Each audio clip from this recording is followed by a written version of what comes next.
je me suis dit, vas-y, tu sais quoi, fuck it. C'est une bonne leçon.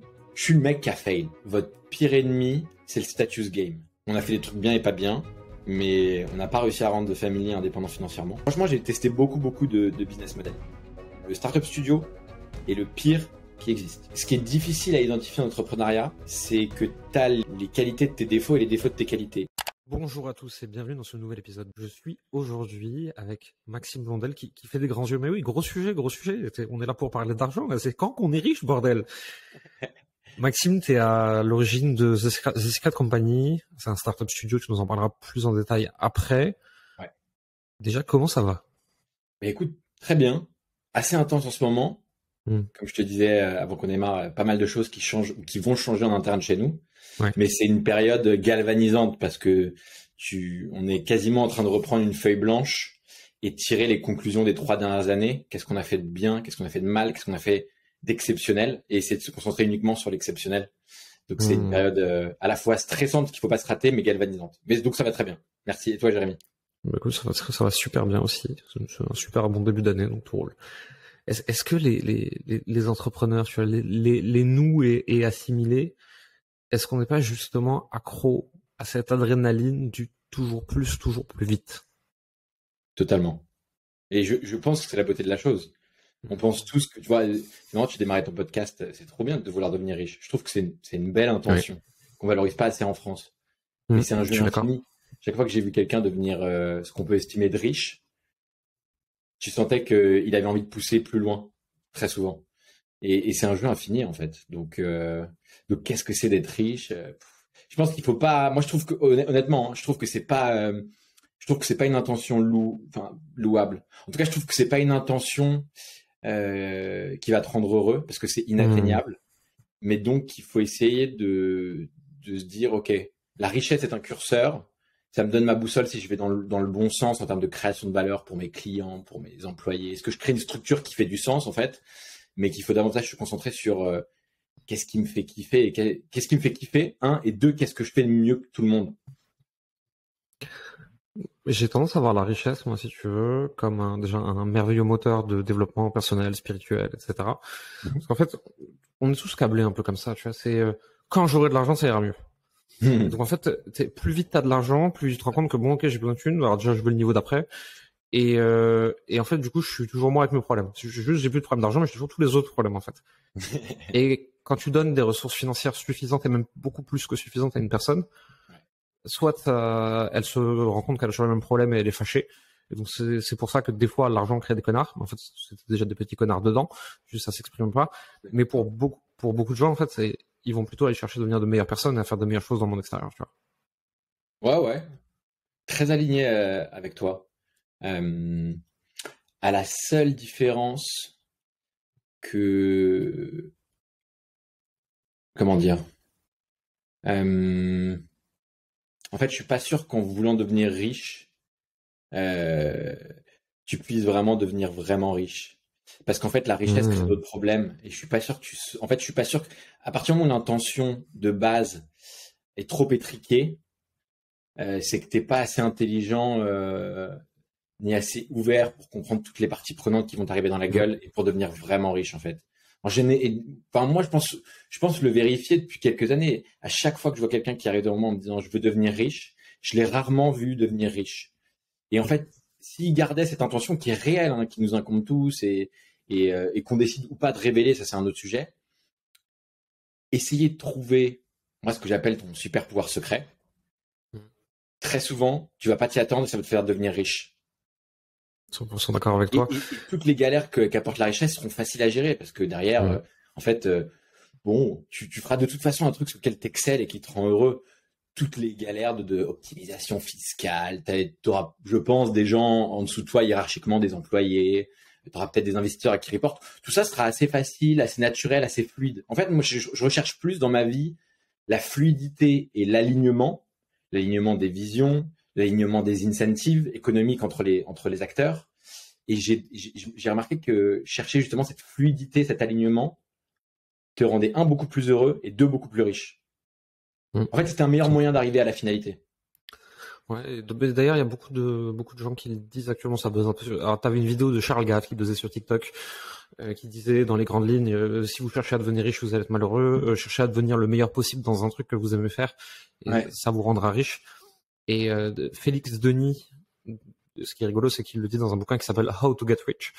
Le dit aussi, c'est poursuivre quelque chose, devenez le meilleur là-dedans, ça vous rendra riche. Et il y a beaucoup d'auteurs, de grands ces nouveaux penseurs milliardaires, je trouve, qui sont en train de se populariser actuellement, qui te disent, en fait, tu deviens pas riche en cherchant la richesse, tu deviens riche en étant le meilleur possible dans un truc, en fait. Grave.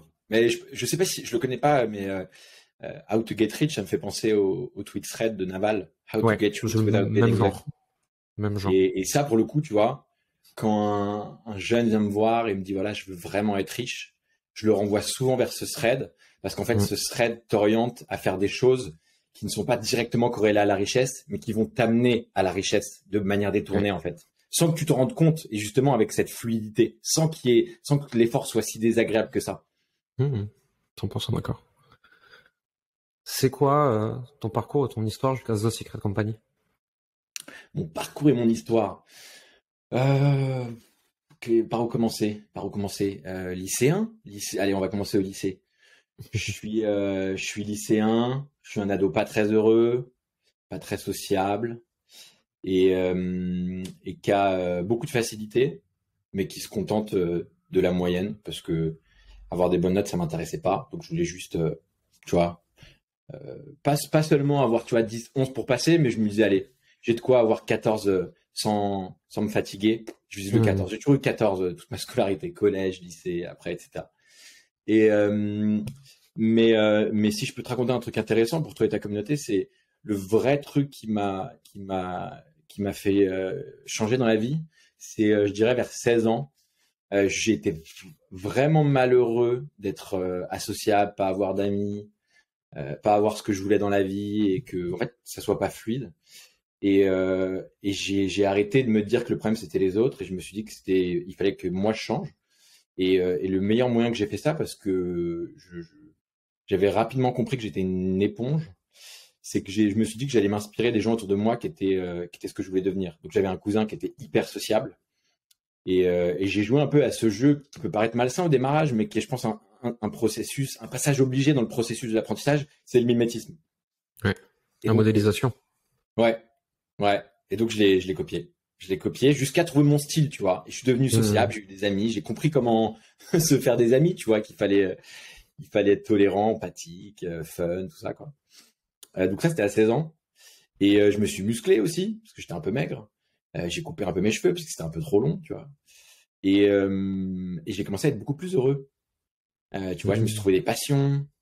Mais c'est marrant, en gardant mes singularités, tu vois. J'étais très jeux online multijoueur, Guild Wars, Warcraft et tout. Et j'ai décidé de les garder, mais en secret.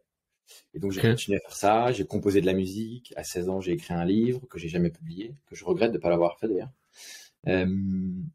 Et en fait, naturellement, tout ça m'a emmené vers l'entrepreneuriat. J'ai commencé à monter des petits projets dans ma chambre dont je parlais à personne. J'étais sur Twitter. Je lançais des sites, des blogs, des mini-business, on va dire. Pas toujours monétisés, hein. Parfois, c'était juste des blogs. Je voulais être un peu journaliste à l'époque.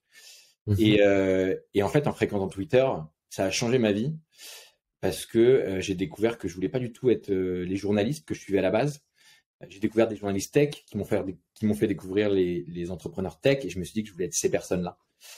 En vrai, je vais le dire avec honnêteté, je les trouvais cool, et je trouvais que leur métier avait l'air passionnant. Je lisais leurs threads, je comprenais rien, je me disais putain, ils font de la technologie, ils ont l'air d'innover, de chercher, je sais pas, chercher quelque chose en permanence. Ils avaient tout le temps des projets passionnants. En tout cas, c'est l'impression que j'en avais.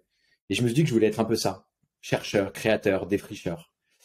Et voilà. Et derrière, je rejoins. Alors, j'ai eu pas mal de chance. Mes parents m'ont toujours laissé faire ce que je voulais. Et dans mon lycée, on me disait clairement qu'il fallait faire une prépa. Moi, je savais que ça allait pas être pour moi, puisque pour réussir une prépa, il faut cravacher, et je ne savais pas cravacher pour quelque chose que je n'aimais pas. Et là, j'ai eu un coup de bol incroyable. Mon lycée nous obligeait à aller dans un amphi d'orientation. Et la personne qui présentait, amphi de 400 personnes, machin, montre un camembert et montre donc un quart vont en prépa, un quart vont en école privée, commerce ou ingénieur, post-bac, un quart vont en université et un quart vont en BTS IUT. Et elle détaille les trois quarts du camembert, sauf le BTS IUT. Et ça m'a intrigué. Je me suis dit, c'est bizarre, pourquoi elle l'éludent? Et j'ai regardé sur Internet, parce que j'étais tu vois, un enfant d'Internet, moi, pour le coup. Je faisais tout en Zoom sur Internet. Et BTS, je compris que c'était pas pour moi. Et là, je me suis dit, waouh, IUT, c'est pour moi. Il y a moitié théorie, on garde la philo, les maths, des trucs comme ça. Moitié pratique, négo, marketing, compta, tu vois. Et je voulais rentrer dans le concret. Et je me suis dit, allez, en plus, c'est en 2 ans, format plutôt court. Moi, je me vois pas faire 5 ans assis sur une chaise. Et donc, je me suis dit, vas-y, feu, on y va. J'ai postulé. Donc, j'ai enlevé tous mes vœux prépa. Et j'ai postulé un UT. J'ai pas été au premier tour, mais au deuxième. Et je m'y suis, mais trop plu. Je m'y suis trop plu. J'ai rencontré mes futurs associés là-bas.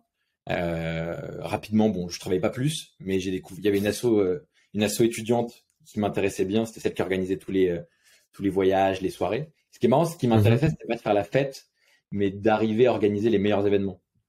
Et je me suis retrouvé donc président de cette association. Et là, pendant 1 an, j'ai cravaché jour et nuit pour organiser les meilleurs événements. Et c'était des assez gros événements. C'était du voyage de 1000 personnes, de la soirée d'un thé de 1000 personnes. Non, c'est des grosses logistiques. Hein. Moi, j'avais 19 ans. Te dire. T'essayes déjà de gérer 10 potes à toi pour faire un voyage à 500 km, c'est compliqué. Ah ouais. Mais en fait, j'ai toujours aimé essayer de résoudre des problèmes complexes. Je sais pas trop pourquoi ça. Je suis un peu maso sur les bords. Et en fait, ça m'a grave plu à tel point que je pense que ce qui m'a donné goût aussi, c'était ma première vraie expérience entrepreneuriale parce que j'ai eu une prise de risque que je n'encourage personne à faire. Notre asso, pour diverses raisons, n'avait pas de subvention de l'école ni de l'État. Et donc, quand tu dois signer un voyage, un week-end d'intégration de 1000 personnes, il te faut un chéquier pour engager, tu vois, 1/10 même de la somme, un acompte au prestataire qui est le tour opérateur. Et donc, on avait des problèmes. Notre asso que j'ai récupéré avait des problèmes avec la Banque de France. Bref, je te passe les détails. Et j'ai dû prendre mon bon démarrage, quoi. Ouais, non, mais c'était. Mais je les voyais pas trop comme des problèmes. Moi, je prenais, tu vois. J'ai repris l'asso, on fait avec. Et en fait, j'ai pris mon chéquier perso. Et je savais que j'étais pas solvable, mais j'ai fait les chèques en blanc, sachant que le prestataire m'avait promis de pas les encaisser et qu'il allait attendre post-événement qu'on lui envoie l'argent. Et j'ai pris mon risque. Mais ça a fait que j'ai passé beaucoup de nuits à me dire, OK, comment on fait une communication pour être sûr qu'on remplit 1000 personnes, que je vends 1000 tickets à 500 €, je crois. C'est quelque chose comme ça. Ouais, parce que sinon, chèque en bois, Banque de France, etc., à titre perso, quoi. Ouais. Ah ouais, mais j'étais pas trop conscient de ça à ce moment-là. Peut-être ce qui m'a fait le faire. Et voilà. Je pense qu'il y a un biais de ceux qui entreprennent plus jeunes. Ils voient pas les risques et la réalité de la même façon.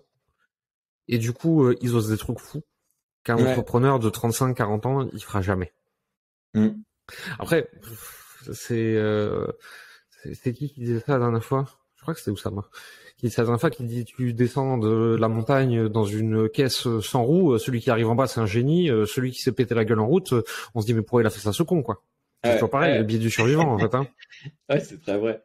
C'est très vrai. Mais franchement, alors moi, je suis nul en management, mais quel que soit l'humain dont on parle, quel que soit son grade, employé, entrepreneur, solopreneur, CEO de startup, je ne sais quoi, franchement, plus j'y réfléchis et plus j'ai testé des trucs, plus je me dis que la meilleure forme de management, qui peut paraître un anti-cadeau initialement, c'est de jeter les gens de la falaise et de prier pour eux et de donner beaucoup de love, tu vois, de répondre la nuit, que s'ils vont pas bien, être là avec eux.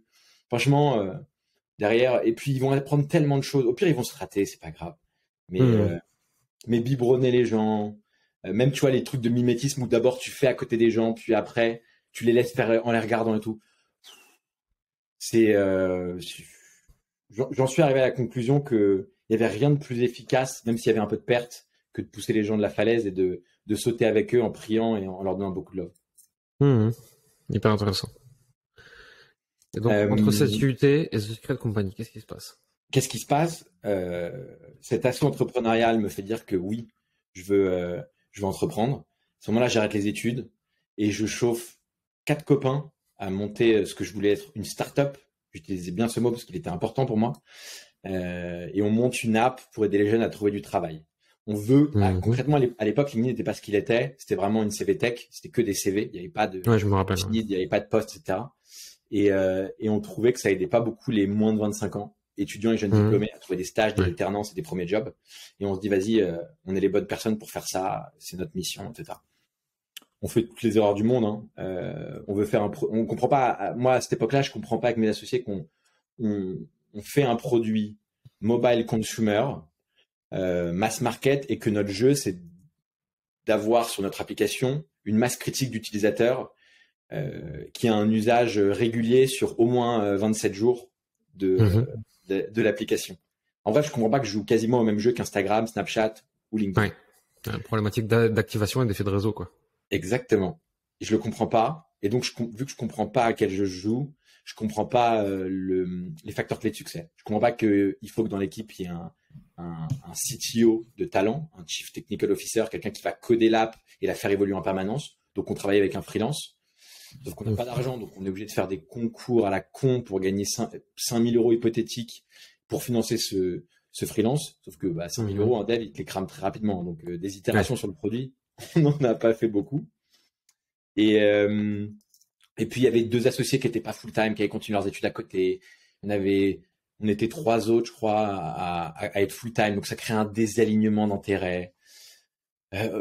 Pareil, les concours, vu qu'on était bon en com, tu vois, on les gagnait, mais on gagnait 5 000 euros par 5 000 euros, mais on gagnait 5 000 euros tous les 6 mois. Bref, c'est pas un business model, les concours. Ouais. Et encore une fois, pareil, un dernier truc que j'avais pas compris, c'est que on n'était pas si bon que ça en com, on pensait l'être. C'est que on était une équipe, je le dis, Black Blamber, moi je l'avais identifié, et que du coup les journalistes nous adoraient, forcément. C'est une belle image. Je l'avais compris et on en surjouait, c'est-à-dire qu'on avait des articles dans Le Parisien, tous nos potes pensaient c'était bon, qu'on était riches. Sauf qu'en fait, c'est un point important que très peu de gens savent. La presse, les RP, ce n'est pas un canal d'acquisition activable. Ça ne fait pas partie des canaux d'acquisition en marketing. C'est une cherry on the cake. C'est un objectif de lobbying, de brand awareness, mais ce n'est pas un canal d'acquisition. Il n'y a pas de coût d'acquisition précis. C'est très difficile à calculer. Ça, j'avais pas compris. Bref, franchement, on a tout fait à l'envers. C'est le problème de la recherche de fame, au lieu de vouloir avoir des clients, etc. Et moi, je le vois aujourd'hui, même dans mon métier, tu vois, avec des coachs qu'on accompagne, avec des freelances, des indépendants, etc. C'est 2 jeux différents. T'as ceux qui cherchent à être les plus connus. S'ils ont commencé par ça, ils ont rarement beaucoup d'argent. Et je vais le dire de façon un peu caricaturale, tu vois. Et puis, il y a des pignoufs comme moi. Personne sait qui c'est. On a 3000 personnes qui se battent en duel sur un réseau social par rapport à des autres en face qui ont 150 000. Bien sûr. Et en fait, à chaque fois que je les vois dans des événements qu'on est en off et après 3 bières, je découvre que je fais 10 fois leur CA. Et c'est là que tu te rends compte que t'as une phase qui est essentielle. C'est d'aller parler à des vrais gens pour leur vendre un vrai produit. Et que si tu le fais à assez de gens, c'est là que tu deviens connu. Mais ça, c'est pas logique quand tu démarres. Hein. Moi, je fais toutes les mêmes conneries. Hein. Ouais. Puis après, dans le sujet que tu évoques, de façon, tu vois, les rappeurs, par exemple, ne sont pas. C'est un autre problème structurel, c'est que les ARPA ne sont pas riches. Je connais, j'en connais plein, hein, tu vois, et certains qu'on pense qu'ils sont riches, etc., parce qu'ils sont connus, et pas du tout, en fait, pas du tout. Et les créateurs de contenu ont le même problème. D'ailleurs, ils sont très très rares, ceux qui, je pense même pas 1%, ceux qui arrivent à créer un écosystème autour d'eux qui est un vrai empire entrepreneurial. T'as qui? Squeezie, Mister V. Dans l'infoprenariat, t'as Yomi, qui a en même temps augmenté sa communauté, augmenté son business. La majorité des artistes. Ouais, Victor Ferry, Antoine BM, Brenda Boukris, Alex Cormon. Sur YouTube, t'en as quelques-uns, mais c'est presque, en fait, si tu veux, des entrepreneurs qui ont aussi développé une superbe compétence avec YouTube et avec l'audience et la création de contenu. Alors que des créateurs de contenu pur et dur, pour les transformer en entrepreneurs, c'est très dur. Ouais. C'est impossible. Pour moi, ils le sont pas. C'est des créateurs de contenu, c'est des journalistes plus, c'est des artistes. Et ils font la même phrase. Ouais, mais en plus, je pense qu'ils aiment pas faire ce qu'ils font. Hein. Tu auras toujours la même phrase. Quand tu leur dis, fais un produit. Ah, mais je veux pas trahir mon audience. Ok, donc en fait, leur vendre un truc qu'ils veulent acheter et qui les aide vraiment, c'est de la trahison. Bon, déjà, échec et mat. Ouais, c'est vrai. Mais t'as raison, c'est une quête. C'est vrai que c'est une quête quand tu la démarres trop tôt de vouloir devenir connu. En fait aussi qui te prend tellement de temps et d'énergie et dans lequel il y a tellement de récompenses rapides que derrière, c'est difficile de faire le travail difficile, justement, et qui est souvent celui qui te rend riche. Ouais, complètement. Je l'ai vu moi récemment. Alors, encore une fois, bon, à mon échelle, hein, tu vois, je fais pas des parutions BFM, Grand Quotidien, un truc comme ça, tu vois, je m'en fous. Mais j'ai au relancement si tu veux, de ce podcast, j'ai fait une interview en présentiel avec Oussama. En plus, dans une période où il attire vraiment l'attention sur lui. Tu vois. Le truc fait beaucoup de vues. Le jour où ça sort, je crois que je reçois 100 messages, tu vois, de gens qui m'avaient pas calculé depuis 3 ans. Quand ils parlent de moi dans des interviews, des gens qui m'envoient des messages, je te rends compte, il a dit ça sur toi, c'est vachement bien et tout, etc. Je regarde 2 mois après, je vois l'évolution de mon chiffre d'affaires, rien changé. Résultat de mes clients, rien changé. Et on peut vite se perdre dans cette quête d'attention, de dopamine, de reconnaissance, de ça y est, je suis quelqu'un, j'ai percé. En fait, j'avais pas plus de clients. Donc là, je me suis dit, ok, on va tout de suite arrêter ces conneries parce que moi en plus je me connais, tu vois, j'aime bien et je sais que je peux très vite tomber dedans. Le podcast, YouTube, machin, ce sera pour moi, pour kiffer. Faut pas que ça me détourne de mon business. Mais c'est dur, hein. C'est super dur. C'est marrant parce qu'il y a quelques jours, je mange à peu près très régulièrement avec des copains, tu sais, qui ont monté Le Crayon, Valorant, 16. Ouais. C'est les deux que je connais. Valorant, il doit venir bientôt sur le podcast. Si on arrive enfin à trouver un créneau ensemble, on n'arrive jamais à se caler. Ah ouais, non, mais il est très occupé. Et tu vois, c'est marrant, je leur disais, votre pire ennemi, c'est le status game. Vous avez moyen de perdre beaucoup de temps à devenir famous. Le problème, c'est que si vous devenez famous, enfin, votre média est famous, et du coup, ça va servir votre business. Mais il y a moyen de tomber dans ce piège. Et on réfléchissait tu vois, justement à ça. Je pense qu'ils vont pas tomber dans ce piège. Je crois beaucoup en eux. Et, non, parce qu'ils ont déjà un chiffre d'affaires tellement élevé par rapport à l'âge qu'ils ont, le temps depuis combien de temps ils ont lancé l'entreprise, et puis ils ont déjà tout un écosystème d'entreprise avec plusieurs profils, machin et tout. Et j'ai presque l'impression que ça peut plus leur arriver. Que s'ils avaient dû tomber dans ce piège-là, ce serait arrivé avant, tu vois. Je suis assez d'accord avec toi.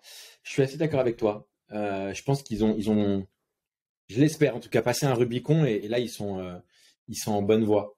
Ça m'a fait grave plaisir de le réaliser. Mais je vois bien comment l'histoire aurait pu être tout autre et ils auraient pu avoir chacun 100 000 followers Insta et ne jamais réussir à monter l'empire qu'ils rêvent de monter, tu vois. Bon, on va prier pour eux. Je me fais pas de soucis. Pourquoi on racontait ça? Ouais, non, le status game. Bah voilà, hein, moi je suis tombé dedans. Au moins j'ai pris ma gifle à 20 ans. Et voilà, tu vois. Donc on avait nos articles. Un jour, il a fallu, au bout de 12 mois, on a arrêté cette app, cette startup, comme j'aime à l'appeler. Et il a fallu, vu qu'on était assez médiatisé et qu'à 20 ans, c'est pas commun de monter une boîte, il a fallu que je fasse un article de blog pour expliquer pourquoi on arrêtait et pourquoi on avait échoué. Et là, je suis rentré dans une phase. Comment tu te sens quand tu fais cet article? Que tu dois annoncer au monde entier qui pensait que tu étais le mec le plus successful de la Terre, que finalement vous arrêtez?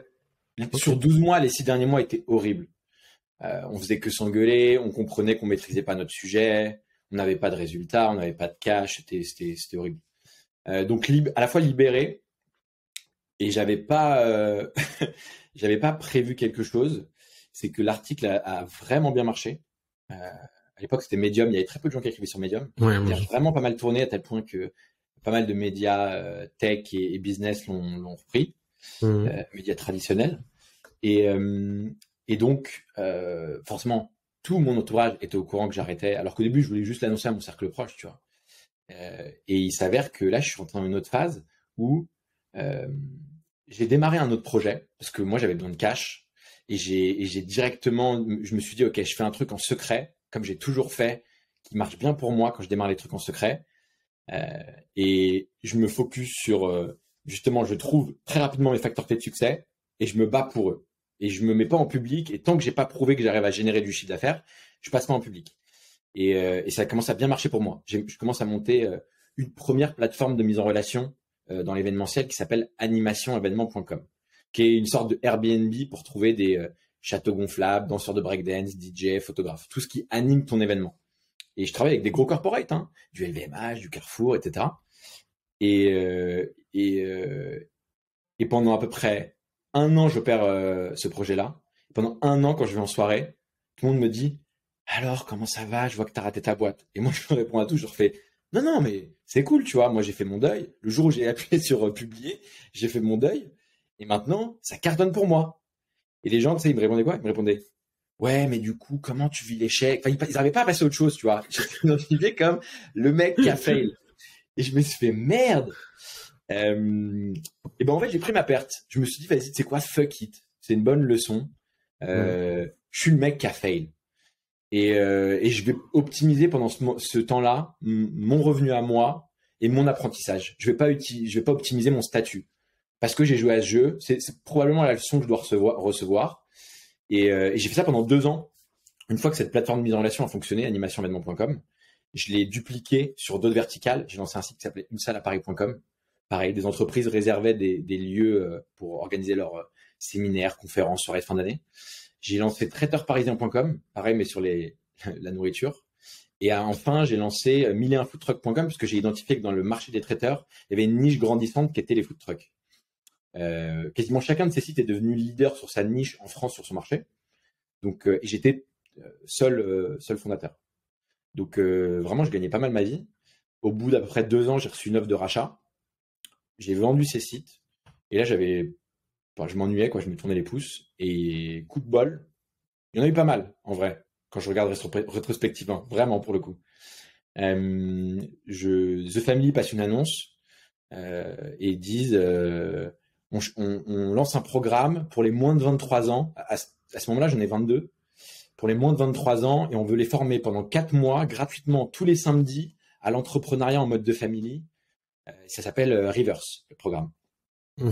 J'ai rien à faire et je me dis, je postule. Et donc, et je me dis, encore une fois, je vais optimiser mon apprentissage. Ils ont l'air très chauds. Je commençais à regarder leurs vidéos YouTube. Vas-y, feu, ça part. Et j'ai une chance folle, c'est d'être pris. Et là, je prends une claque parce que je rencontre 14 autres jeunes, plus jeunes que moi. J'étais un des plus vieux dans la promo. Et les 14 sont beaucoup plus brillants que moi. Vraiment. Okay. Je le dis sans fausse modestie. Et c'était 4 mois incroyables où je pense que j'ai un peu changé de dimension parce qu'ils nous ont donné un niveau d'ambition que j'avais jamais eu avant. En plus de ça, je viens de toucher un beau billet parce que j'ai exit mes 4 plateformes de mise en relation. Ouais. Et là, le programme s'arrête et je me dis putain, j'ai rien à faire. On est en juillet à ce moment-là, juillet-août. J'ai rien à faire. Et je me dis allez, au retour de l'été, je vais voir Oussama et je lui dis écoute, j'ai pas besoin d'argent, je suis prêt à bosser gratuitement. Et je te préviens, je vais bosser 1 ou 2 ans pour The Family maximum. Me fais pas de grands projets sur la comète, je vais pas rester des années. Je veux juste apprendre 2 ans avec vous et après je relance une boîte. Et en fait, il m'a appelé avant que moi j'ai le temps de le contacter. Et ils m'ont proposé de l'idée, la marque The Family dans les campus en France. Tout ce qui est école d'ingé, école de commerce. Donc j'étais monsieur étudiant qui allait faire le tour des campus, faisait des conférences avec Oussama et après essayer de trouver les pépites dans les écoles. Trop cool. 2 ans incroyables. 2 ans incroyables. Finalement, aussi, il faut le dire, pour rendre à César ce qui appartient à César. Quand je leur ai dit, alors moi j'étais très bête à l'époque, je leur ai dit que j'avais pas besoin d'argent parce que je venais de faire un exit. Et ils m'ont dit non, nous, on paye les gens parce qu'on veut qu'en plus ils travaillent bien et qu'on puisse leur demander des comptes. Donc tu seras payé en plus. Moi, j'ai même pas négocié de salaire. Je crois que j'ai bégayé. J'ai fait, vas-y, on signe où, tu vois. Et j'ai fait ça pendant 1 an et demi. Et encore une fois, j'ai passé, pareil, je vais le dire, j'ai pas peur de le dire, le job de faire connaître The Family dans les écoles. Tu vois, j'ai organisé en 1 an, 1 an et demi, j'ai organisé 120 conférences. La moitié, je les ai faites, et l'autre moitié, c'était Oussama qui les faisait. Lui, il faisait les écoles d'ingé, et moi, je faisais les écoles de commerce. Okay. Parce que les ingés, j'arrivais pas à les stick en conférence. Ils m'écoutaient pas, ils me valorisaient pas, etc. Et ce job, en vrai, il était facile pour moi, ce qui fait que j'ai passé la grande majorité du temps en shadow de l'intégralité de l'équipe de Family pour apprendre leur métier. Les partenaires, les avocats, je voulais tout savoir, je voulais tout comprendre. Pour être après un meilleur entrepreneur, parce que je voulais recommencer. Et il s'avère que je commençais à réfléchir à des idées de start-up au bout d'1 an et demi. Et là, ils m'ont coupé l'herbe sous le pied. Ils m'ont dit, on a des problèmes de cash. Il va falloir monter en interne une division qui s'appelle Muse Factory, où on va essayer tous les ans de créer 10 muses pour créer du cash flow pour The Family. On sait que tu as fait des muses. On a vu, j'étais passé en conférence chez Coup d'État pour raconter ces plateformes de mise en relation. Et on veut que tu fasses ça chez nous.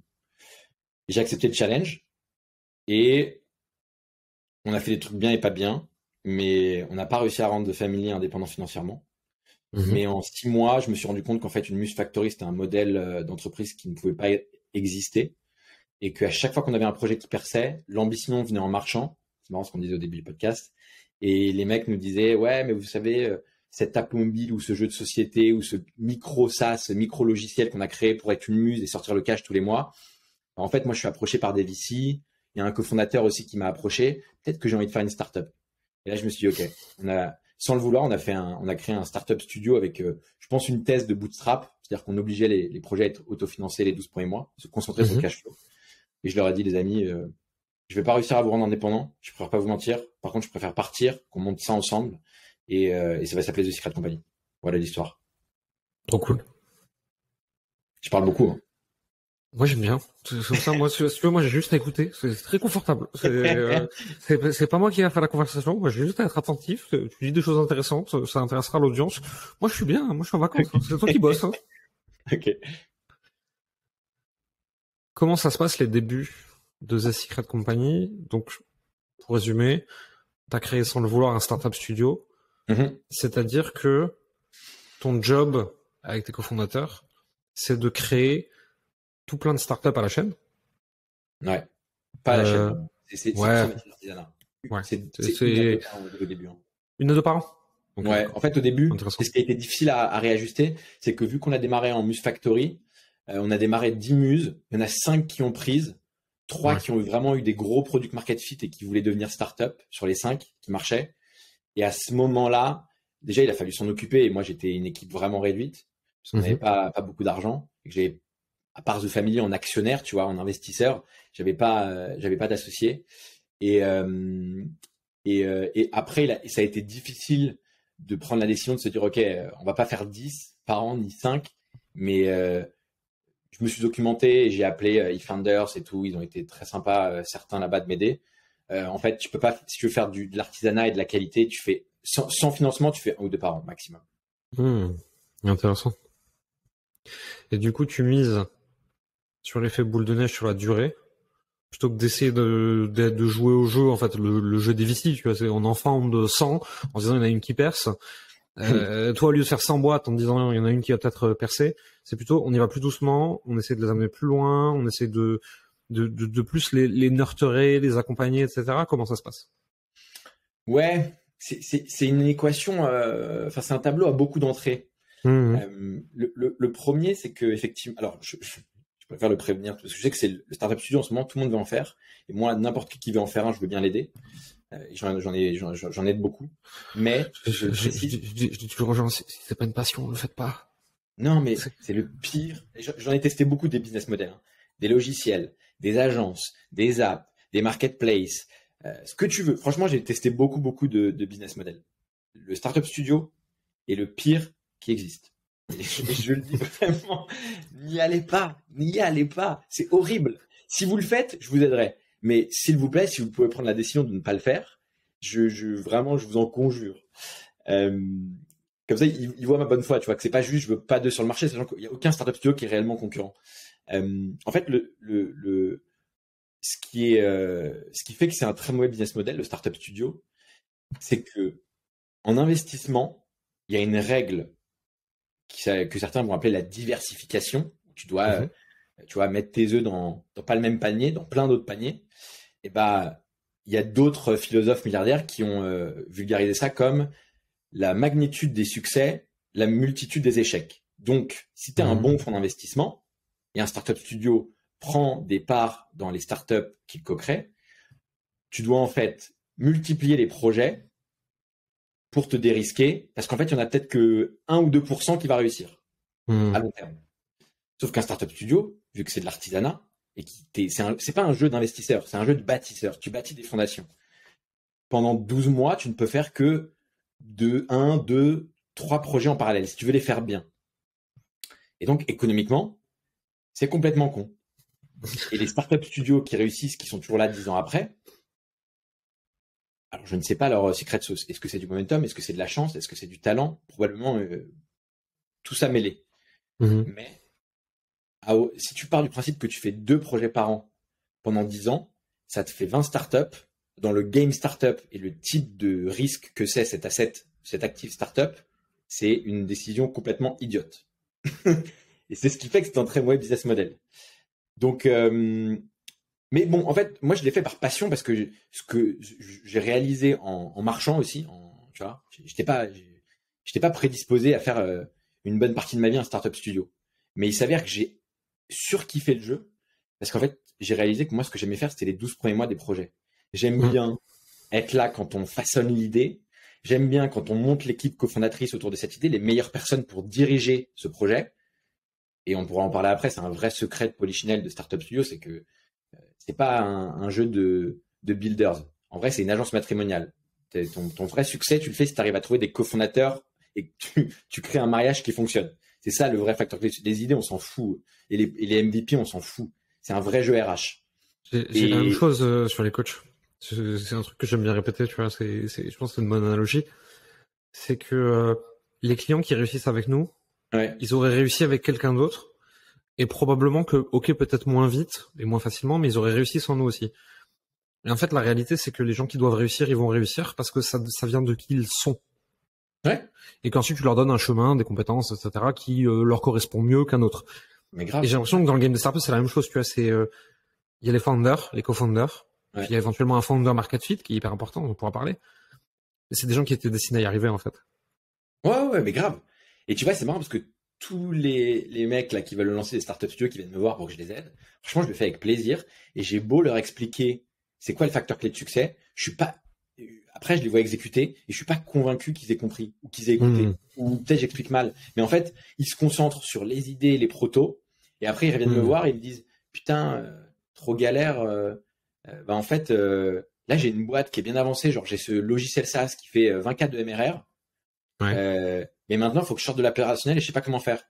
Et moi, je leur réponds t'as trouvé un CEO? Non. Tu l'as aidé à trouver un CTO? Non. En gros, t'as pas essayé de faire l'agence matrimoniale. T'as fait un labo où t'as prototypé des MVP. Ouais, ok, c'est pas un startup studio. C'est un labo où tu prototypes des MVP. À la limite, c'est un bon processus pour itérer sur des idées et ne garder que celles qui cartonnent. Donc un processus itératif avec la théorie du trousseau, que c'est sûrement la dernière clé qui fonctionne bien. Mais un startup studio, c'est une agence matrimoniale, c'est un jeu RH. C'est pas facile à comprendre. Moi, je comprends ce que tu veux dire, si tu veux, parce que alors nous, on a essentiellement des coachs qui font moins de 10 cas par mois, mais de temps en temps, on a quelques clients qui sont plus avancés et qui viennent nous voir en disant, je suis à 10 000, je suis à 20 000, je suis à 30 000, je suis à 50 000, comment je scale? Ouais. Et systématiquement, ils disent, ouais, mon marketing, ouais, mais si, mais ça, je regarde le chiffre, tu vois, je regarde le ROI des ads, de l'acquisition organique et tout. Et quasiment à chaque fois, en fait, je vois que ça va. Je fais, c'est quoi le problème? Ah, j'arrive pas, je peux pas en prendre. Ah, t'as un problème de structuration. Ouais, mais je sais pas qui, quoi, comment. Je fais, ok, d'accord. En fait, et systématiquement dans ces boîtes-là, on fait de la structuration en interne, on change les process, on change les façons de délivrer, on change une partie de la team, on met du management de team en place, etc. Et en fait, on crée l'écosystème pour que la personne, à la fin, elle puisse juste appuyer sur un bouton pour relancer la croissance. Mais c'est toujours ça. J'ai l'impression que c'est toujours ça. Franchement, quel que soit effectivement l'entreprise que tu prennes au sens d'entreprise, c'est-à-dire que ça peut être entreprendre un groupe de musique, entreprendre une start-up, entreprendre du freelancing, du coaching, une agence, etc. Pour citer les Américains, it's a people game. 100%. The end, it's all about people. Hein. Donc, en fait, si tu réalises ça, je pense que tu vas gagner. D'ailleurs, nous, ça fait partie des critères. Tu vois, moi, quand je sélectionne des CEO pour nos idées de start-up, je regarde si je les sens humainement intelligents, c'est-à-dire capables de s'entourer, recruter, puis manager. Si je les sens capables de faire ça, c'est que ça peut être des excellents CEO. Le reste, tout s'apprend. Hein. Le product, le design, la levée de fonds, l'acquisition, marketing, tout ça, ça s'apprend. Ce qui est beaucoup plus dur, parce que c'est quelque chose qui vient de plus lointain dans l'enfance et dans l'éducation, c'est les qualités l'attitude quelque part. Ouais, l'attitude. Ouais, moi j'appelle ça l'attitude, mais les qualités sociales en fait. Ouais, les soft skills quoi. Ouais, c'est de l'intelligence sociale, je pense. Et je suis d'accord avec toi. Moi, je le vois quand je recrute, quand je délègue les gens que je travaille, etc. les compétences, tu peux toujours former quelqu'un. Ouais. Moi, en plus, c'est mon métier, quoi. Enfin, par contre, l'attitude, l'état mental, les compétences sociales, tout ça, c'est possible aussi, tu vois, mais c'est beaucoup plus difficile parce qu'il va falloir aller contre des croyances qui sont ancrées, comme tu l'as dit, depuis l'enfance. Et ça, c'est un niveau d'emmerdement. Non, mais je le recommande à personne. Franchement, je pense que c'est un jeu impossible. Une fois que tous ceux qui avaient passé 25 ans, c'est tellement ancré que essayer de changer ces gens-là, c'est terminé. Je pense, enfin, peut-être qu'il y en a qui arrivent, peut-être qu'il y en a qui arrivent à changer, peut-être qu'il y en a qui arrivent à faire changer les autres. Moi, j'ai essayé, franchement, j'arrive pas à faire changer les gens. Une fois que c'est ancré, faut qu'ils veuillent, en fait, déjà avant tout. Même ça. Je suis pas, tu vois, je pense que ça doit venir de quelque chose de plus. C'est même pas que vouloir. Peut-être que vouloir, c'est la première étape. Je me demande s'il n'y a pas quelque chose de plus profond. C'est même pas un vouloir. Pour moi, c'est une révolte. Et c'est parce qu'il y a vouloir changer et il y a être prêt à déconstruire ce qui a été construit dans ton passé. Et ça, moi, je l'ai vu, c'est pas du tout la même. C'est ni la même intention, ni la même intensité. Parce que déconstruire des croyances passées, ça demande tellement plus que juste vouloir changer. On joue sur le mot, mais c'est important. Non, mais je suis d'accord. Il y a une histoire qui est marrante pour illustrer ça, on l'utilise beaucoup dans le coaching. C'est un VRP qui débarque dans une ferme, tu vois, et il y a un fermier sous son porche avec son chien. Et le chien, il hurle non-stop. Le VRP, il dit au fermier, qu'est-ce qu'il a, votre putain de chien, pourquoi il crie comme ça, quoi? Le fermier qui lui dit, mais il est parce qu'il est assis sur un clou. Et le mec, il regarde, il est con, ce chien, pourquoi il bouge pas? Parce qu'il a pas encore assez mal. Et le changement, c'est ça, en fait. Faut que la douleur de ne pas changer soit supérieure à la douleur que va provoquer le changement. Il y a que là que tu peux évoluer. C'est une bonne analogie. Là, c'est marrant, c'est une bonne histoire. Ça image bien. C'est une très bonne histoire, en vrai. Je vais la réutiliser. Merci pour ça. C'est pas la mienne. Hein, sans toi libre. Ouais, non, mais tu sais que, en vrai, moi, je passe beaucoup de temps à rencontrer des coachs de sportifs de haut niveau, coachs d'entrepreneurs. Oui, forcément. Parce que c'est des trucs qui m'ont manqué par le passé. Et je fais ce travail avec des CEO de start-up. Donc, j'ai besoin de tous ces outils-là. Donc là, je te l'applique. Je pourrais t'en passer plein si tu veux. Je pourrais te recommander des gens off, etc. Moi, c'est mon univers pour le coup. Ouais, avec grand plaisir. Pourquoi on racontait tout ça? On parlait du mauvais business model qui est le. On parlait du mauvais business model de Startup Studio. Moi, du coup, ma question annexe, du coup aussi, c'est est-ce que aujourd'hui, vous en interne, vous avez des idées et ensuite vous cherchez des gens donc, pour les créer? Oui. Ou est-ce qu'il y a des gens qui viennent vous voir avec des idées mais qui ne savent pas les exécuter? Alors, il y a les deux. Et nous, ce qu'on préfère, c'est nos idées et on va trouver le CEO idéal pour la co-construire avec nous. Et on lui dit, voilà, c'est une étape d'idée qu'on a bien développée, qu'on n'a pas encore vérifiée sur le marché. Si ça te chauffe, on va d'abord la vérifier ensemble. On va itérer dessus, on va l'affiner. Et si on arrive à quelque chose d'intéressant, c'est pas vraiment un product market fit, mais c'est des débuts d'intuition et de sensation qu'on tient quelque chose d'intéressant. On va pousser pour aller jusqu'au product market fit, qui est vraiment, on va dire, trouver une centaine de clients qui sont très heureux avec notre produit. Et derrière, on va dire, voilà, le processus, c'est une fois que tu as ça, voilà, il faut bâtir des vraies fondations à ton building.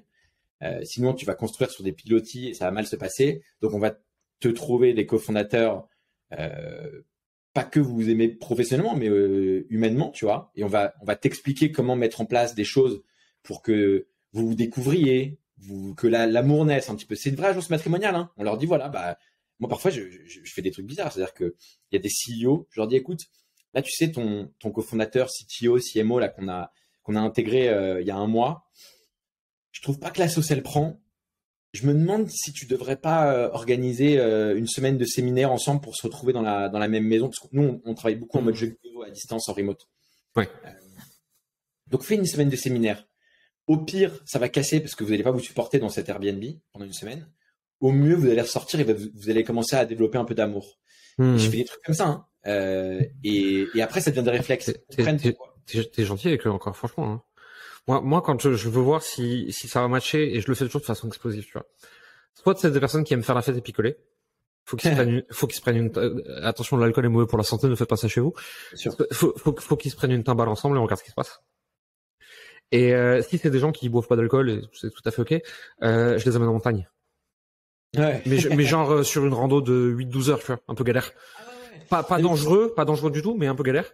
Et tu regardes quand deux personnes sont dans le dur, mais genre vraiment, tu vois, ils sont chis. Comment ils se comportent l'un vis-à-vis de l'autre? Bien sûr. Ah, mais ça, nous, on le fait en amont. Ça s'appelle, on appelle ça, alors, certains appellent ça le test Pékin Express. Moi, je préfère appeler ça le test de l'astronaute. En général, ce que je fais, c'est que les mecs sont inconnus l'un à l'autre, si ce n'est qu'ils sont un peu parlé ils ont fait 2-3 zooms, tu vois, et qu'ils se sont dit, allez, on va essayer ensemble. Et je leur dis, bah allez, on part en séminaire. Parfois que eux, parfois je suis avec eux. Et en fait, je prends un Airbnb beaucoup trop petit pour nous tous. C'est génial. Et on va se marcher dessus. Franchement, ça marche super bien. Tu vas voir comment les gens, pendant une semaine, ils arrivent à se supporter. S'ils y arrivent, c'est un truc que, pour le coup, la NASA, SpaceX, c'est un vrai test de l'astronaute. On leur fait passer du temps dans une cuve et pour voir s'ils vont se supporter là-haut quand ils seront enfermés tous ensemble, tu vois. Parce qu'il y a plutôt intérêt une fois qu'ils sont en haut, quoi. Ouais, bah exactement. Et donc je me suis inspiré de ces trucs-là. Donc, mais ça, on le fait très tôt. Là, je te parlais plus de, tu vois, quand parfois au bout de quelques mois de relation. Ouais, ok. Ça a pas pris, quoi. Ouais, ça a pas pris ou ça s'effrite un peu, tu vois. Je suis capable de dire, écoute, là, dans ton couple, vous vous aimiez de ouf parce que c'était l'euphorie des débuts, mais il va falloir commencer à faire les efforts dont les couples ont besoin. C'est-à-dire des efforts d'adultes. Et parfois, il faut inviter en week-end son amoureux, son amoureuse. Donc, moi, j'aime bien me voir comme un kiné, c'est de la manipulation, mais pour leur bien, pour le meilleur de leur projet. Et donc, on fait des trucs comme ça.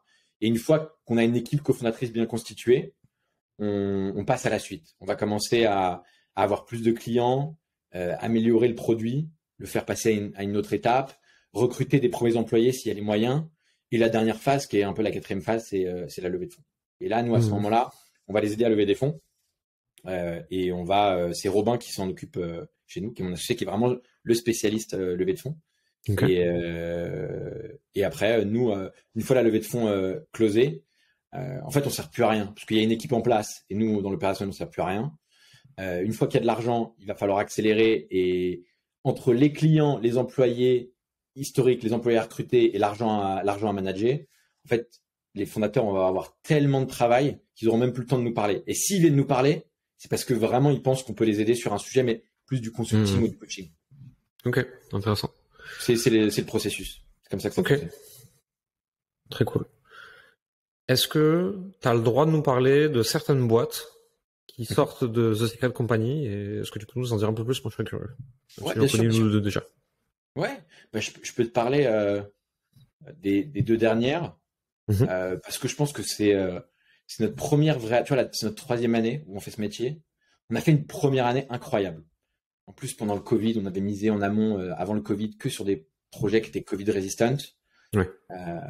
On avait sélectionné quand même des bons entrepreneurs, des bons CEO. On a fait des erreurs, mais on a mis beaucoup de cœur, beaucoup de nuits. Et on a fait vraiment une performance sur l'année 1 qui était très bonne. Mais comme il y a eu plein de changements, le fait qu'on passe de Muse Factory à Startup Studio, c'est difficilement acceptable. Le fait aussi que au début c'était dans The Family, après c'était en dehors de The Family, tout ça. Ça a créé un peu de fouillis, mais c'était une très belle année. La deuxième, on a testé des choses, tu vois. On a testé de voir si des gens qui viennent avec leur idée, ça fonctionne. Et ce qu'on a réalisé, c'est que s'ils viennent avec leur idée, ce n'est qu'un bout de papier et qu'on est autant passionné par l'idée et par le CEO qui nous la présente, on peut autant se l'approprier et c'est autant notre idée que la sienne, tu vois. Et ça fonctionne pas mal en startup studio, même si on préfère nos idées quand même. C'est plus simple. Et on a essayé notamment des projets qui venaient nous voir et qui avaient déjà, tu vois, 5-10 cas de MRR. Okay. Et donc, c'est une sorte d'accélération hands-on sur 12 mois. Et ça n'a pas fonctionné, tu vois. À la fin, nous, tu vois, on prend à peu près un quart des parts de la société. Disons 25%. C'est entre 20 et 30%, mais c'est, disons 25%. Pour avoir ces parts-là, tu vois, il faut être à l'origine de l'idée et il faut avoir bâti les fondations. Si les mecs arrivent déjà avec 10K de MRR, ils ont déjà validé un début de product market fit, parfois ils ont déjà un cofondateur. Et notre valeur, à juste titre, elle a été renégociée. Et là, pour le coup, j'ai accepté qu'elle soit renégociée, tu vois. Dans ces boîtes-là, on est passé à 10% sans problème. Sur une accélération hands-on plus, quoi. Un peu comme Y Combinator, au lieu de prendre 5-7%, on a pris 10. Voilà. Et c'était légitime. Donc, on a fait une mauvaise deuxième année, plutôt. Mais on a appris des trucs. Et là, on a fait une année masterclass. C'est cette année. On a démarré 3 projets. Il y en a 2 qui sont toujours en vie et qui viennent de lever des très beaux montants en millions d'euros. Je ne vais pas donner les montants exacts. Et avec le top des investisseurs de la place, du milliardaire, du VC, du family office, enfin voilà. Donc on était hyper heureux en vrai et fiers que des investisseurs externes, historiques, qui sont des businessmen avec une certaine cote, décident d'investir dans nos actifs et se mettre avec nous. Des gens comme ça, quand ils viennent, ça veut dire quelque chose, quoi. Exactement. Et franchement, on n'aurait pas réussi, on aurait arrêté. Moi, j'aurais arrêté The Secret Company. Ok. Donc, parce que ça fait 3 ans et tu vois, je me dis tous les ans, on remet un jeton dans la machine pour 1 an. Là, probablement qu'on remet pour 2 ans, tu vois. Mais si nos 3 projets de cette année n'avaient pas fonctionné, j'aurais arrêté. Et donc, je peux t'en parler. La première boîte s'appelle Join Freeland. On crée des écoles en ligne, des écoles virtuelles sur des métiers d'avenir. Donc, voilà, monteur vidéo, sales, virtual assistant, digital nomade, tous ces métiers que recherche la nouvelle génération et pour lesquels les écoles passées sont plus adaptées. Et nous, c'est des bootcamps en 2 en 4 mois, flux virtuel, et dont le coût des écoles n'est pas de 15 000 euros par an pendant 5 ans. Bref, on s'attaque, on veut dépoussiérer le marché de l'éducation. Et on a fait, je peux te dire les chiffres, ça, je peux le dire, on a fait les 12 premiers mois, on a fait 2 millions d'euros de CA. C'est beau. Et on a bâti une vision, on a bâti un logiciel SaaS derrière, qui est le campus virtuel. On a bâti une équipe et on a levé des fonds avec des gens qu'on adore déjà et dont on est très fier qu'elles soient au capital de la société. La deuxième société s'appelle Mobula et c'est un agrégateur de données crypto-monnaie. Concrètement, on aide les traders en crypto à prendre des meilleures décisions d'investissement avec de la donnée. Et à la différence des autres agrégateurs de data crypto-monnaie, ce qui a fait qu'on s'est lancé dans cette aventure, c'est qu'on a remarqué que tous les autres, CoinMarketCap, etc., manipulaient la data parfois pour des intérêts personnels.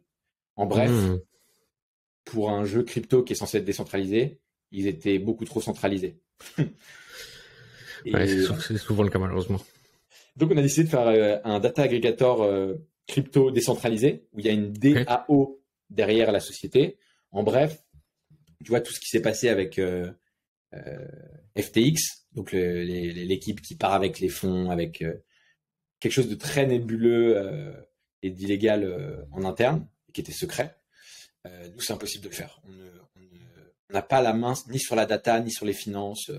On veut que notre contrôle de ces choses-là soit très limité pour ne pas avoir l'envie de frauder, qui je pense est une envie qui peut, pour n'importe quel humain, finir par arriver. En tout cas, c'est un trop grand risque de laisser la possibilité qu'elle arrive. Les montants augmentant au fur et à mesure, et là on a un bear market, ça va, mais quand un bull market, ça devient n'importe quoi. On est que des humains, en fait. Et c'est pareil, c'est un exemple que je donne toujours. T'es alcoolique, tu vas arrêter de boire. La première résolution, c'est pas avoir d'alcool chez toi et de pas aller au bar. Ouais, t'as raison. C'est ne te mets pas dans des situations à risque. Tu veux pas tenter le diable et tu veux pas savoir si quelque part t'es ce genre d'humain. En fait, faut savoir que tu ne seras pas à 10 000, pas à 100 000, pas à 1 million. À 10, tu commences à te poser la question. À 100 millions, il reste déjà plus grand monde. À 1 milliard, tout le monde a craqué. Juste, en fait, tu peux être Mère Teresa, tu feras le coup de pute. C'est sûr. On est des humains, quelque part. Ouais, en tout cas, tu connais pas à quel moment tu vas flancher. Et tu peux te dire le plus stable, émotionnellement, mentalement, tu peux dire ce que tu veux. Tu n'as aucune assurance de quand tu vas craquer, ni même si tu vas pas avoir un changement psychique et psychologique profond qui vont faire que tu vas craquer. Ça peut arriver n'importe quoi. On a voulu avec Mobula créer un produit pour la décentralisation, donc pour les crypto-monnaies qui soient vraiment décentralisées. Ça, je bien. Et pareil, on a fait une belle levée de fonds, mais plutôt avec des investisseurs du Web3. Mais on est content. On a quand même des entrepreneurs du Web3 qui nous ont fait confiance, qui ont un petit track record, qui ont fait quelque chose de quelques trucs sympas quand même. Et surtout, ce dont je suis peut-être le plus fier, c'est les équipes qu'on a créées autour de ces 2 projets. c'est des gens qui s'aiment vraiment. Là, aujourd'hui, tu vois, on est sorti de l'opérationnel et ils sont autonomes et ils font même, ce qui est drôle, ils font de la meilleure performance depuis qu'ils sont autonomes que depuis qu'on est sur la fin, tu vois. Sur la fin où on commençait à s'effacer, mais c'était flou, machin et tout. Et surtout, on est amis plus que jamais. Là, je pars encore, les mecs de John Freeland, du 1 au 5 mai m'ont invité en off-site à Mykonos, tu vois, genre, c'est cool. Genre, on a des clients, heureux, même une fois qu'ils ont fini d'utiliser notre service. Et encore, C'est cool, nous, on ça. n'a pas une logique de client, tu vois. C'est des associés, c'est pas des associés, on n'est pas clients. Mais c'était important pour moi de valider qu'on avait une année masterclass à tous les étages. C'est beau. Bien joué. Merci. C'est pas évident. Et c'est une belle maîtrise. C'est quoi l'avenir pour The Secret Company, alors? Ton podcast sort dans 3 semaines, c'est ça? À partir du moment où on enregistre, il y en a pour 2 à 3 semaines, ouais. Ok, bon vas-y, tu sais quoi, je peux le dire parce que je pense que dans 2 ou 3 semaines, soit on aura déjà annoncé, soit on annoncera dans quelques jours. Eh bien, on va changer de nom, changer de modèle, et ce qui je pense peut être intéressant pour ton audience, c'est que avant j'ai dit que le Startup Studio était le pire business model au monde et que ce qu'on faisait économiquement était idiot. Et on est des gens, je pense, assez intelligents pour apprendre de nos erreurs et changer ce qui est contre-productif chez nous. On a donc décidé de prendre ce problème et de le tacler, et donc de ne plus être un startup studio et de ne plus faire que 2 actifs par an, ce qui est une décision économique idiote. Tu veux que je t'explique ? Vas-y, bah oui. Maintenant, je veux savoir. Hein. J'ai réalisé que j'ai fait quelques podcasts comme ça. Tu vois, j'ai dû en faire une 50aine ces 3 dernières années. On n'a pas beaucoup communiqué, on est assez secret. On s'appelle The Secret Company. On s'est vraiment concentré sur bâtir, comprendre le jeu, quoi. Donc on n'est pas très connu. Et à chaque fois que je passais un podcast, je réalisais la même chose. Que j'ai un intervieweur en face de moi qui était éduqué au business, à l'entrepreneuriat ou pas, quasiment toujours, au bout d'1 heure, je lui avais décortiqué c'était un startup studio, etc. Et je sais pas si c'est un abus de langage ou si c'est réel, mais à la fin, il me disait, en tout cas, trop cool ton incubateur, je vais le recommander autour de moi. Et moi, mec, mais ça me fait un mal. Mais un mal. Parce qu'en fait, à la limite, tu vois, on serait un accélérateur de start-up, comme Y Combinator. J'aurais pas de problème, tu vois, je me dirais, bon, s'ils veulent dire qu'on a un incubateur, au fond, on l'est un peu, tu vois. Il y a des projets qui viennent nous voir qui sont déjà plutôt matures et on va les aider à accélérer, tu vois. Au fond, c'est de la terminologie. Et dans mon cas, je leur expliquais pendant 1 heure que mon métier, c'était un métier de bâtisseur et pas juste d'accompagnateur ou d'accélérateur, d'aidant. C'était un vrai métier de constructeur, d'entrepreneur.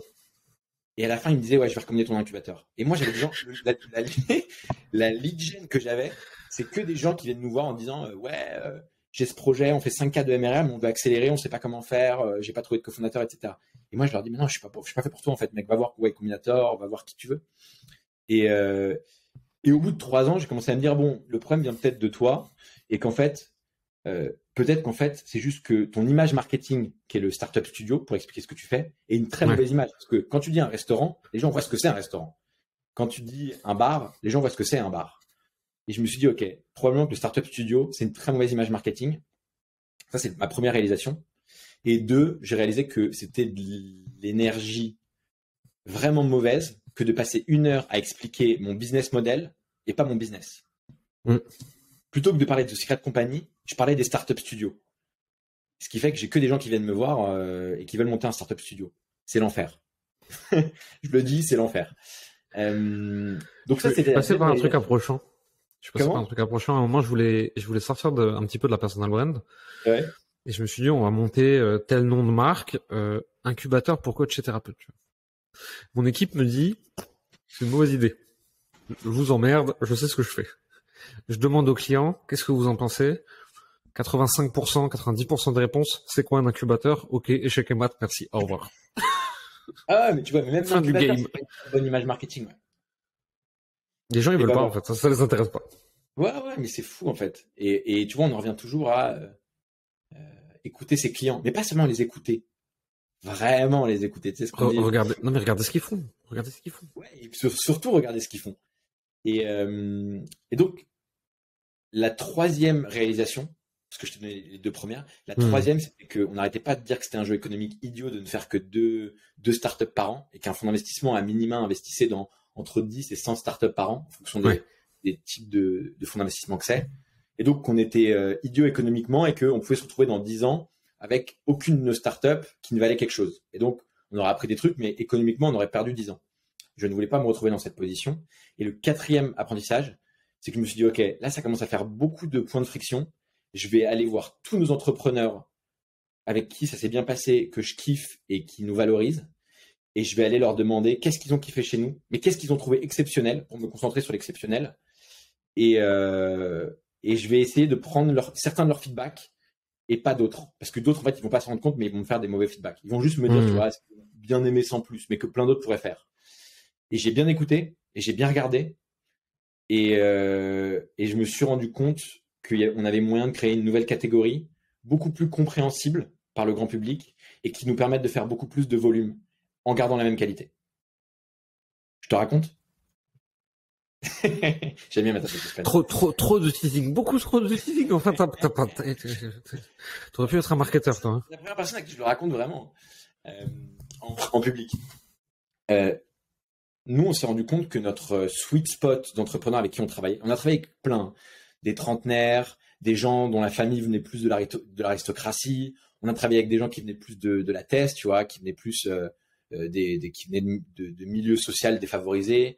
Et on a aussi travaillé avec ce que nous en interne on appelle des petits génies ou des petits Kylian Mbappé, mais qui sont plutôt des profils drop-out, donc qui arrêtent le lycée ou l'université assez rapidement, qui ont entre 17 et 25 ans et qui décident d'eux-mêmes d'arrêter et qui viennent nous voir pour nous dire j'ai envie de lancer mon projet, ce sera dans tel sujet, telle industrie, mais j'ai besoin d'accompagnateurs, d'un cadre.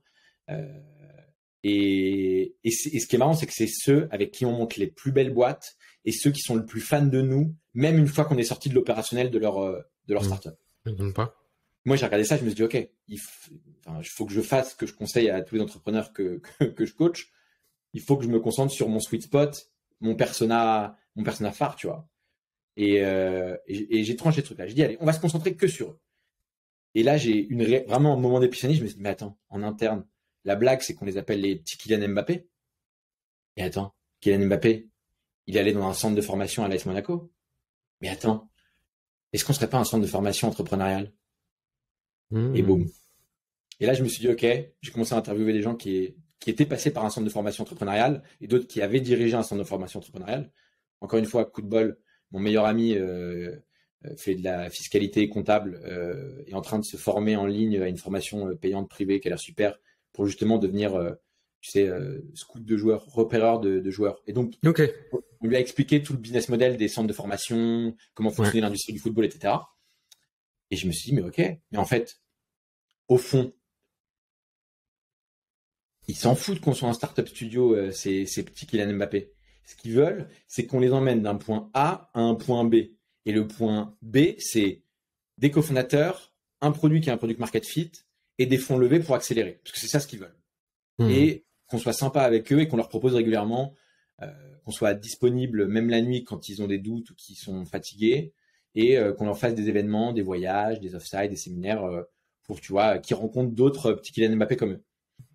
Et là, je me suis dit, OK, on va faire un centre de formation, le premier centre de formation entrepreneurial pour les petits Kylian Mbappé, les drop-out. Parce qu'en fait, c'est très cool. Ah, ça me fait plaisir. Si tu lis entre les lignes, pourquoi ces drop-out venaient nous voir? C'est parce qu'ils avaient aucun lieu pour eux. On leur proposait rien. Sur le marché, tu as les grandes écoles, et souvent, ils sont pas heureux là-bas, voire ils drop-out. Mais derrière, il faut se lancer en entrepreneuriat. Et je peux comprendre qu'à cet âge-là, tu as une soif d'apprendre et tu as quand même envie d'un minimum de cadre, sauf que aucune école, aucun incubateur, aucun accélérateur ne peut te le proposer. Donc nous, depuis 6 mois, 8 mois là, on a designé ce qui est une sorte d'anti-université, une anti-école, qui est en fait un centre de formation, donc une école par la pratique, une école du terrain, où nous, on va co-construire avec eux. On va faire la même chose qu'on faisait avec notre startup studio, mais on va rajouter une composante. Avant, on ne mettait pas de chèque sur la table au démarrage. Parce que les projets, quand les fondateurs avaient besoin d'oseille, on leur faisait des virements 2 000 €, 3 000 € tous les mois quand ils en avaient besoin, tu vois.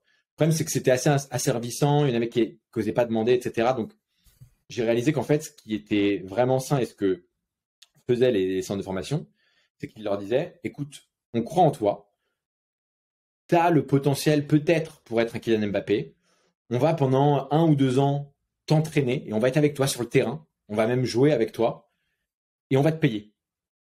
Et toi, en échange, tu vas nous donner un pourcentage de ton succès futur.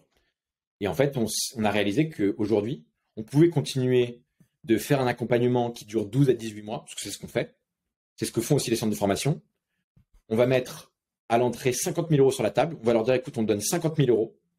Avec ces 50 000 €, tu vas pouvoir payer ton loyer, te nourrir et payer quelques logiciels, faire quelques dépenses, payer quelques freelances, pour pouvoir itérer, faire de la R&D sur ton produit, rechercher le product market fit pendant 12 à 18 mois. C'est une sorte de bourse, un salaire, on va dire. Et nous, on va te mettre à dispo une équipe avec des designers, des marketeurs, des entrepreneurs, des stratégistes, des leveurs de fonds, pour qu'à chaque étape du funnel de ces 12-18 mois, on t'accompagne, main dans le cambouis, à faire le meilleur. Designer le meilleur produit, faire les meilleurs processus sales, trouver les meilleurs cofondateurs et lever les meilleurs fonds avec les meilleurs investisseurs. Et donc, on prend toujours 20% des boîtes qu'on va co-créer. On veut toujours que ce soit vraiment... Alors, notre idée ou leur idée, on s'en fiche. On veut juste être là le jour zéro, le plus tôt possible. Ouais, bien sûr. Et on leur donne 50 000 €. Ils signent un contrat qu'ils travaillent avec nous pendant 12 à 18 mois. Et normalement, si on fait bien notre travail et qu'ils sont aussi bons que ce qu'on espérait et qu'ils ont une bonne courbe d'apprentissage, dans 12 à 18 mois, comme John Freeland et comme Mobula, on les fera lever des fonds avec des top investisseurs et ils pourront prendre leur indépendance et accélérer, comme un joueur de foot. C'est une idée très très cool et au fur et à mesure que je l'expliquais, je me faisais la réflexion que ces endroits pour se retrouver, pour grandir, pour accélérer, dans le milieu, moi où je suis, à des infopreneurs, des coachs, des business en ligne, etc., t'en as, c'est des masterminds, t'en as à l'international, t'en as en France, etc.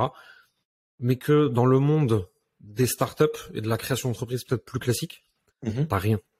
Et donc en fait, quelqu'un aujourd'hui qui a 18, 25 ans, même 30 ans, hein, qui veut aller dans un monde d'entreprise classique et de startup et qui a besoin de cet entourage et de ce soutien, de cette croissance, de cette transmission, ça n'existe pas.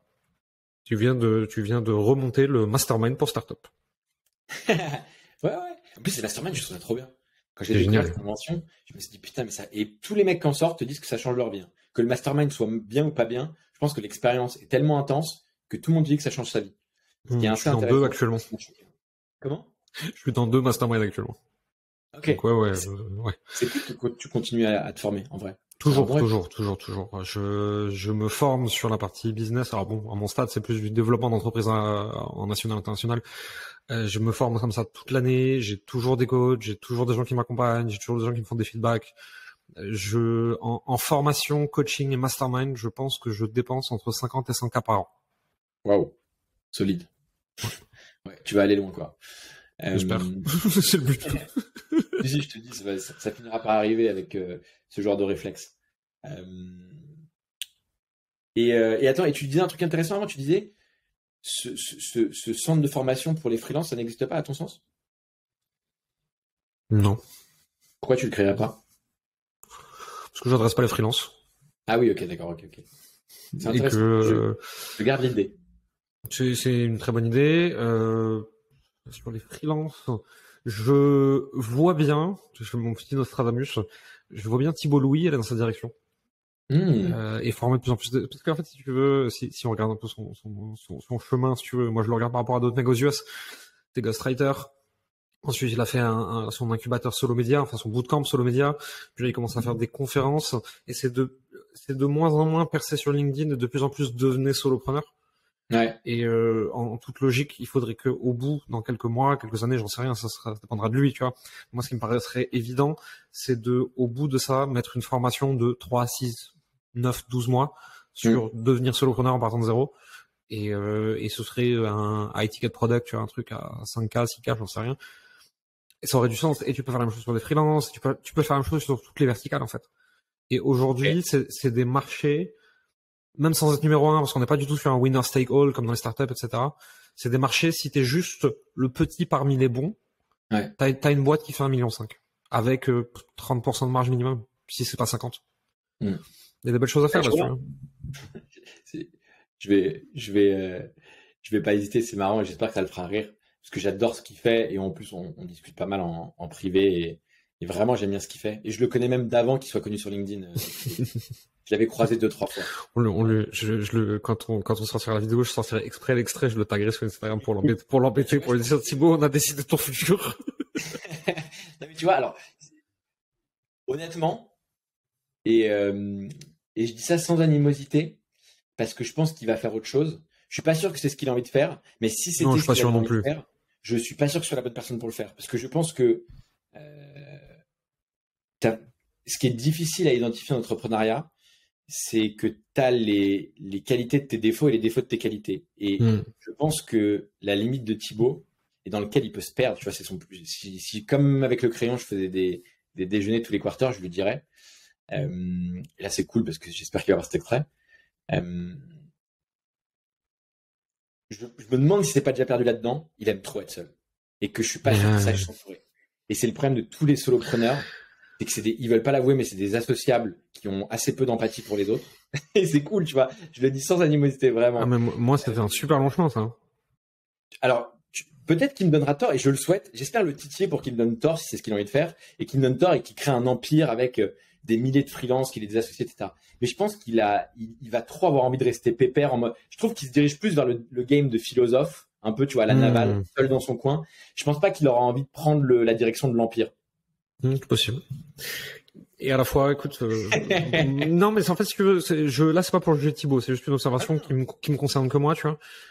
Pendant des années, j'étais ce mec qui faisait son truc tout seul, avec un associé, on faisait 200-300 cas par an, je voulais parler à personne, foutez-moi la paix. De toute façon, tout le monde me disait, le management, c'est pas pour toi, etc. Aujourd'hui, on est 15 dans l'équipe. Donc, si tu veux.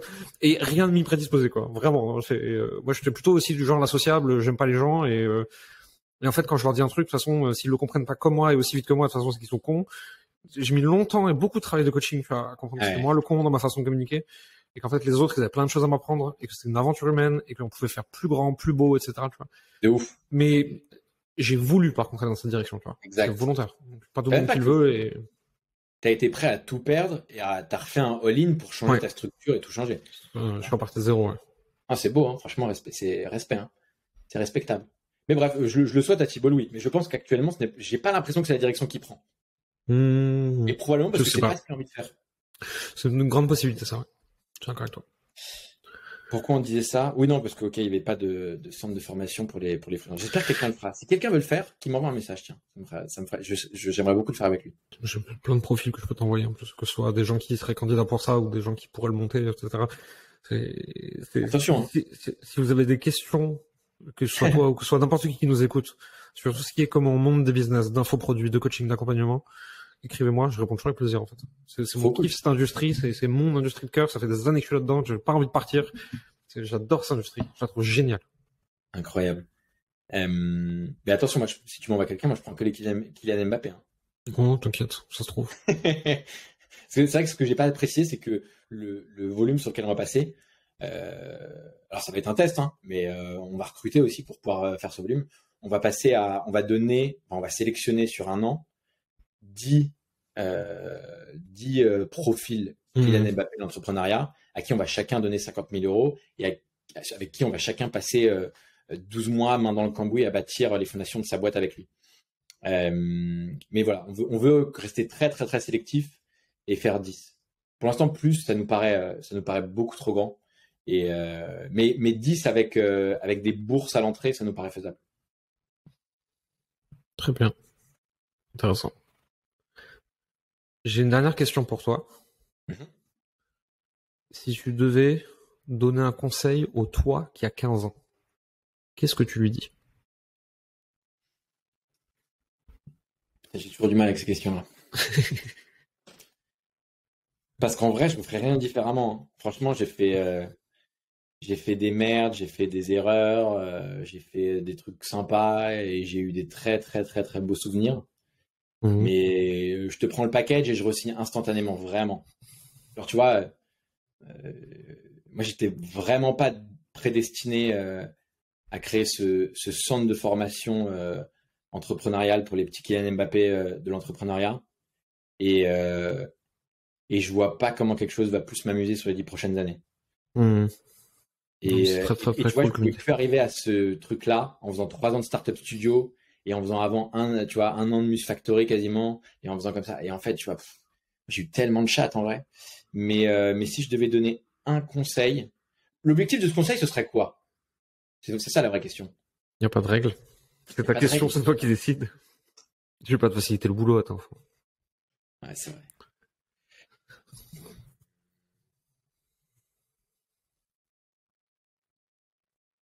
J'avais envie de faire un effet rhétorique et de dire en fait, je prendrais ta dernière phrase et je lui dirais ça. Il n'y a pas de règle. Mais en fait, je vais pas me contenter de ça, ce serait trop facile.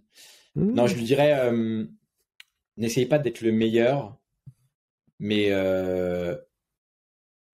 essaye de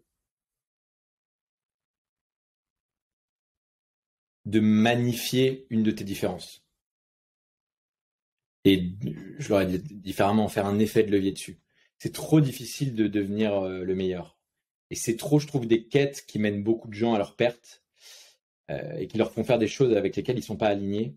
Alors que prendre une différence, quelque chose où je dis putain, ça, je suis bizarre par rapport aux autres, ou alors c'est marrant, tu vois, les gens pensent pas comme moi là-dessus.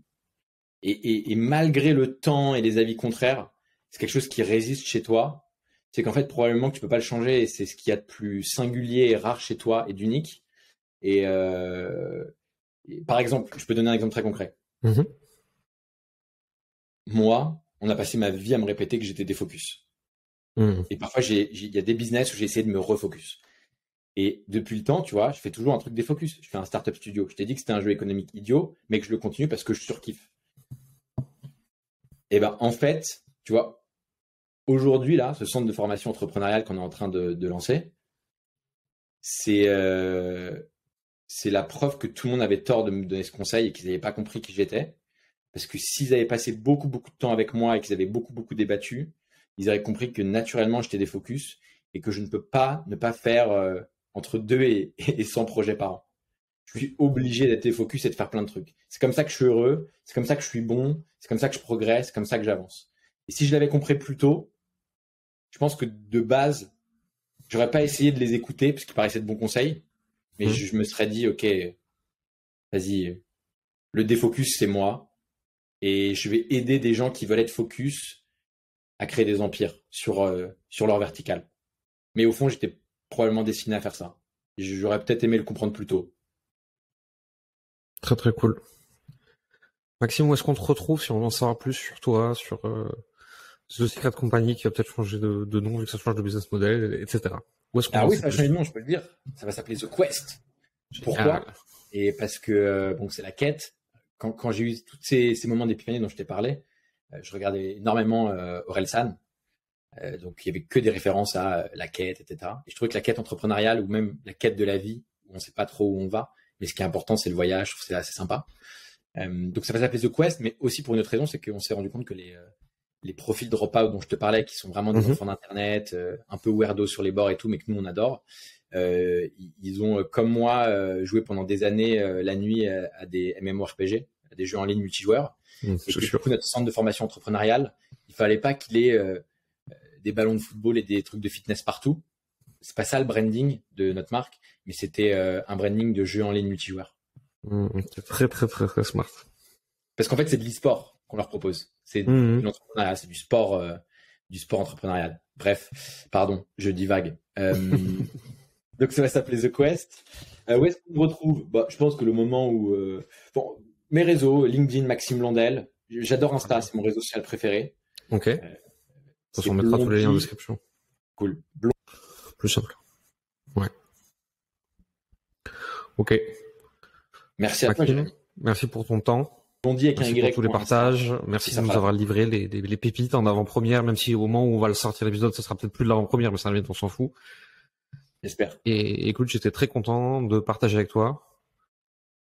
Et merci mec. Merci pour l'invitation. Merci pour les très bonnes questions. Et merci pour l'échange où j'ai appris des trucs. Ce qui est quand même sympa que ça aille dans les deux sens.